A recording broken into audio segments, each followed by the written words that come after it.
খাদ্য সহায়তা নিয়ে একটি গাড়ি এসেছেন, একটি স্বেচ্ছাসেবী টিম এখানে খাদ্য সহায়তা নিয়ে এসেছে এবং এই জায়গায় আসার পরে যে চিত্রটি, গাড়ি আসা মাত্রই কিন্তু হাজারো মানুষ এখানে হুমড়ি খেয়ে পড়ে আছেন। তারা খাদ্যের জন্য ছুটাছুটি করছেন এবং তারা একটু সাহায্যের আশা করছেন। এতে কিন্তু বিশৃঙ্খলা বাড়ছে এবং মানুষের যে আকুতি, হাহাকার, আর্তনাদ সেটি কিন্তু ক্রমে স্পষ্ট হয়ে উঠছে।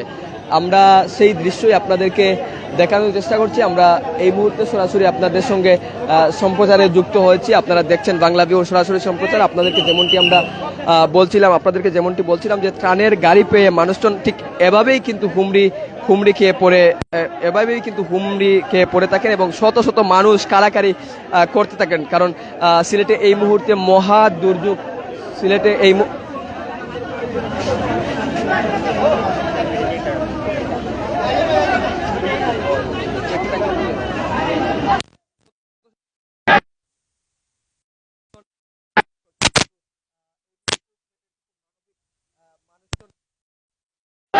কিছু মানুষ রয়েছেন যারা খাদ্য সহায়তা এ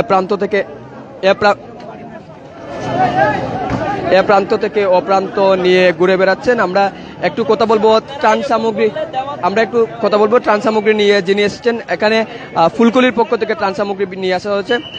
মানুষজন সব জায়গায় হুমড়ি খেয়ে পড়ছেন, বিশেষ করে যে জায়গায় ত্রাণের গাড়ি নিচ্ছেন, আপনারাও ত্রাণ সামগ্রী বিতরণ করছেন।